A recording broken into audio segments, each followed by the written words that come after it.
Shalom saudara yang dikasihi Tuhan, selamat pagi, senang dan bahagia rasanya karena masih bisa menyapa saudara di pagi yang indah ini. Doa dan harapan saya bahwa saudara semua dalam keadaan sehat, dalam keadaan baik tentunya, penuh dengan sukacita diberkati Tuhan untuk sepanjang hari ini. Saudaraku yang dikasihi Tuhan, pagi ini kita kembali bersyukur karena kita masih bisa diberi anugerah oleh Tuhan, menikmati hari baru tentu dengan berkat Tuhan yang baru bagi kita di hari ini. Sebelumnya mari kita berdoa memohon petunjuk dan tuntunan Tuhan memimpin kita di hari ini. Mari kita berdoa saudara.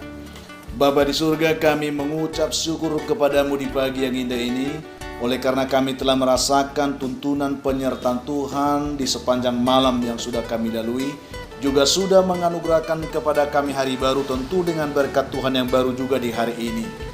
Berkati dan pimpinlah kami oleh Roh Kudus-Mu ya Tuhan, sehingga kami boleh berjalan dalam kemenangan Kristus di sepanjang hari ini. Dalam nama Tuhan Yesus kami berdoa. Amin. Saudaraku yang dikasihi Tuhan, pagi ini kita kembali akan menikmati lawatan Tuhan lewat firman yang akan kita renungkan. Saya siapkan dari kitab 2 Petrus pasal yang ketiga, saudara, ayat yang ke-10 sampai ayat yang ke-11. Mari kita membuka hati, memohon tuntunan Tuhan untuk memahami kebenaran ini. Demikian bunyinya, saya akan bacakan untuk kita. Tetapi hari Tuhan akan tiba seperti pencuri. Pada hari itu langit akan lenyap dengan gemuruh yang dahsyat, dan unsur-unsur dunia akan hangus dalam nyala api, dan bumi dan segala yang ada di atasnya akan hilang lenyap. Jadi jika segala sesuatu ini akan hancur secara demikian, betapa suci dan salehnya kamu harus hidup. Itulah yang akan kita renungkan pagi ini saudara. Topik perenungan kita pada pagi hari ini yaitu akibat dari mengabaikan peringatan. Ini yang akan kita renungkan. Mari kita buka hati supaya Tuhan membuka mata rohani kita, melihat betapa pentingnya kita memperhatikan setiap peringatan, apalagi peringatan Tuhan saudara. Pada tanggal 6 Agustus tahun 1945 saudara, seperti biasa penduduk di Hiroshima, mereka menyambut hari baru mereka dengan 1001 kegiatan yang biasa mereka lakukan dengan penuh semangat dan sukacita. Tidak ada yang menyangka bahwa kalau pagi itu sejarah Hiroshima akan berubah secara drastis dan dramatis saudara. Tidak ada yang menyangka juga kalau 10.000 meter di atas kota itu sebuah pesawat pembom Amerika Serikat telah siap untuk menjatuhkan satu bom dari 2 senjata dahsyat yang akan mereka jatuhkan di negara Jepang untuk mengakhiri Perang Dunia Kedua pada saat itu.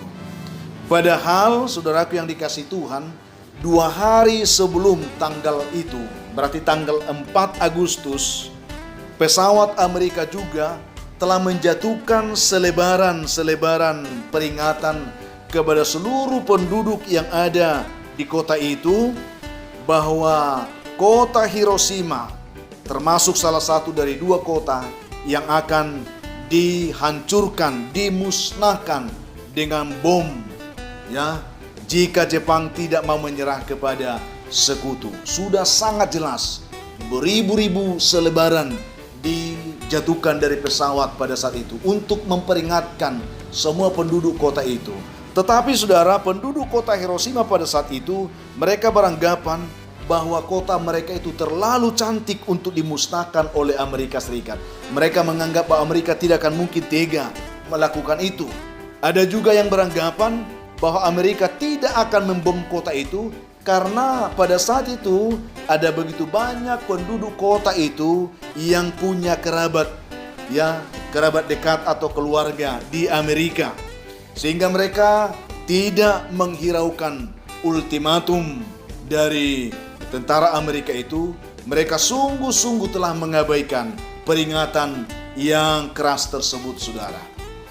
Akhirnya tepatnya pada pukul 8 pagi itu lewat 15 menit dan 17 detik saudara, terukur pesawat pembom Amerika B-29 Encole Gai, saudara, meledakkan bom atom dari ketinggian 500 meter, sangat pendek, saudara. Menjatuhkan bom itu di kota itu.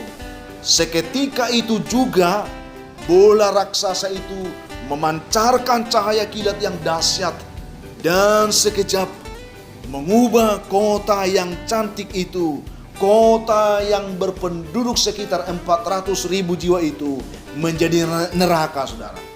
Saat itu juga, ya, pada detik-detik pertama setelah ledakan itu, ada kurang lebih 100.000 jiwa tewas seketika itu.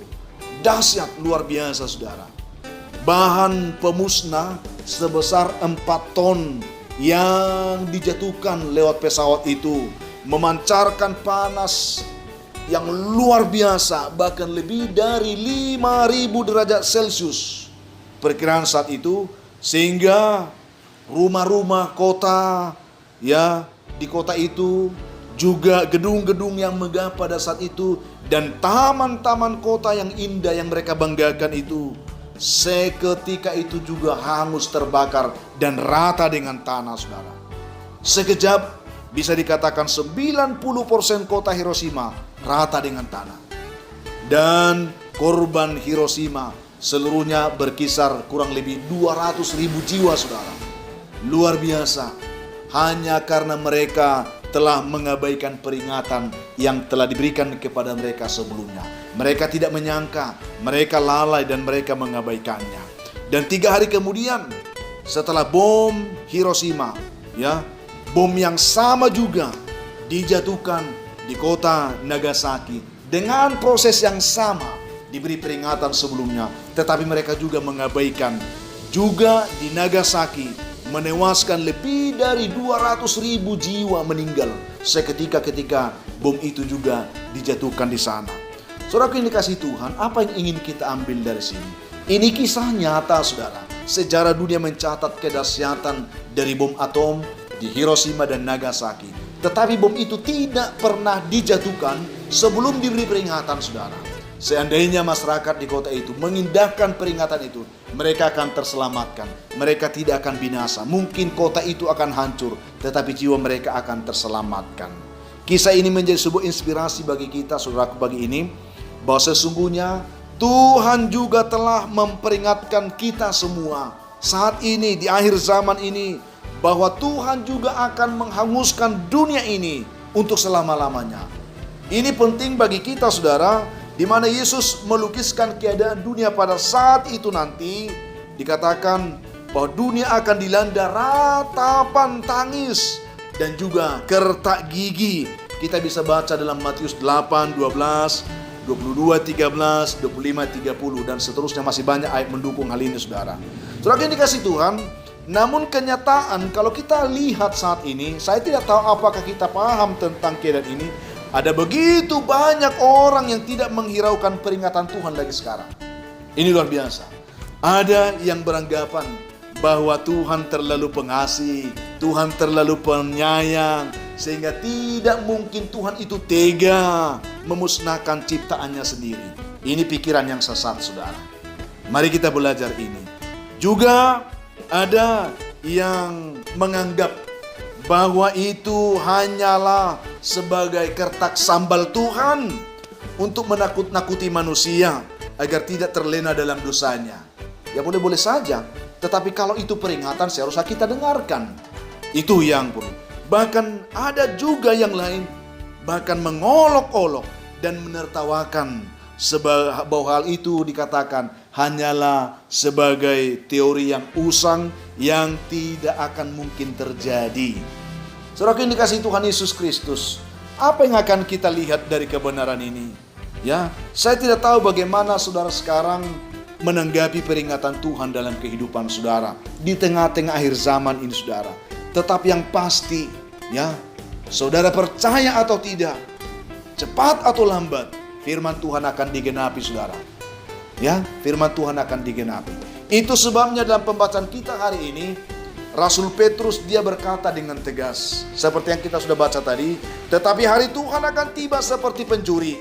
Pada hari itu langit akan lenyap dengan gemuruh yang dahsyat dan unsur-unsur dunia akan hangus dalam nyala api, dan bumi dan segala sesuatu, ya, segala yang ada di atasnya akan hilang lenyap. Jadi ini peringatannya, jika segala sesuatu itu akan hancur secara demikian, saudaraku, betapa suci dan salehnya kamu harus hidup. Ini peringatannya bagi kita. Untuk itu saudaraku yang dikasihi Tuhan, sebagai orang yang percaya, janganlah berlaku bodoh, jangan berlaku bebal, saudara. Jadilah bijak, ya. Waspadalah dan siap sedialah senantiasa, sebab tragedi besar yang akan mengakhiri sejarah dunia ini akan terjadi secara tiba-tiba dan pastinya tidak disangka-sangka. Tidak ada yang tahu hal itu. Yesus juga katakan, bahkan anak manusia pun tidak tahu akan hari itu. Tetapi Bapa tahu, hanya Bapa yang tahu, saudara. Jadi jangan hanya karena kelalaian kita, saudaraku. Jangan hanya karena kebodohan kita yang tidak tanggap terhadap peringatan Tuhan, akhirnya kita menyesal dan binasa untuk selama-lamanya. Jangan, saudara, itu kebodohan. Tuhan masih memberikan kita anugerah saat ini. Mari buka telinga, dengarkan firman Tuhan, dengarkan peringatan Tuhan. Karena itu akan menuntun engkau kepada jalan yang benar, menuntun engkau kepada kehidupan yang kekal. Sehingga apapun yang saudara lakukan hari ini secara khusus, pastikan bahwa saudara dituntun oleh Tuhan. Pastikan bahwa saudara berlaku bijak, sehingga saudara tidak menjadi lengah, melainkan selalu siap sedia dan berjaga-jaga senantiasa sambil menantikan hari Tuhan yang dahsyat ini. Kita benar-benar dipersiapkan dengan baik dan menantikannya dengan sukacita. Akhirnya saudaraku yang dikasihi Tuhan, jika ini adalah peringatan Tuhan bagi kita pagi hari ini, jangan pernah mengabaikan peringatan Tuhan tersebut. Terima, dengarkan, dan lakukan apa yang dikehendaki Tuhan bagi saudara di hari ini. Tuhan memberkati saudara. Kita berdoa, saudara. Bapa di surga, kami bersyukur bahwa pagi ini kami masih bisa mendengarkan firman yang menuntun hidup kami untuk hidup benar di hadapan Tuhan. Terlebih meneguhkan iman percaya kami akan janji-janji Tuhan dan peringatan-peringatan Tuhan yang akan Tuhan lakukan bagi kami. Berkati umat-Mu dimanapun mendengarkan renungan ini, kuatkan yang lemah, yang putus asa Tuhan beri harapan, yang berduka dihiburkan, yang berbeban berat diberikan kelegaan. Khususnya bagi umat-Mu, anak Tuhan, hamba-hamba Tuhan yang dalam pergumulan sakit penyakit, biarlah tangan Tuhan tertumpang bagi mereka, mengulurkan kuasa-Mu untuk menjamah penyakit mereka dan memulihkan serta menyembuhkan mereka dalam nama Tuhan Yesus. Anak-anak-Mu yang sedang bergumul mencari pekerjaan hari ini, bukakan mereka lapangan pekerjaan yang baik. Yang mencari jodoh terus hamba doakan, berkati mereka. Yang mengharapkan keturunan pun diberkati oleh Tuhan. Hamba terus berdoa untuk anak-anak kami yang sedang bergumul dalam pendidikannya, baik yang sedang menghadapi ujian-ujian atau yang sedang menghadapi pergumulan untuk melanjutkan pendidikan, penyelesaian pendidikan.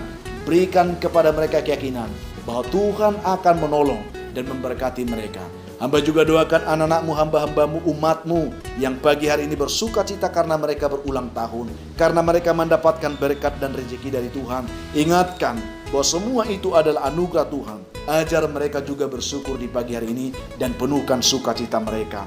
Hamba juga doakan ada begitu banyak umat Tuhan di pagi ini, di hari yang baru ini, yang mendengarkan renungan dan doa ini. Mereka sedang dalam pergumulan yang berat. Mereka mengharapkan pertolongan Tuhan. Mereka mengharapkan solusi jalan keluar dari Tuhan. Bapa di sorga, dalam nama Tuhan Yesus, biarlah pagi hari ini hamba berdoa memberkati mereka dalam nama Tuhan Yesus. Amin. Saudara yang dikasihi Tuhan, apapun keadaan hidup yang saudara hadapi hari ini, saya hanya mau berpesan, tetaplah semangat saudara. Jadilah kuat dalam Tuhan. Bersukacitalah senantiasa dalam Tuhan, mengucap syukur atas segala sesuatu. Karena itu pasti dikehendaki Tuhan dari kehidupan saudara. Kalau saudara mempunyai beban, pergumulan hidup yang berat, dan saudara memang benar rindu didoakan, hubungi kami saudara di nomor telepon yang tertera di layar saudara. Kami siap membantu mendukung saudara dalam doa. Itu komitmen kami saudara. Kami juga berharap bahwa saudara akan juga membantu kami untuk selalu membagikan renungan ini, supaya juga banyak orang saudara menonton dan mereka juga boleh diberkati Tuhan. Kalau saudara diberkati, jangan tahan renungan di tangan saudara, bagikan kepada yang lain. Diberkati harus menjadi saluran berkat Tuhan saudara. Akhirnya saya Pendeta Linti Dongoran Pendeta GKP Jemaat Khusus Holy Samidan menyampaikan sampai jumpa saudaraku di kesempatan lain. Tuhan memberkati saudara. Shalom.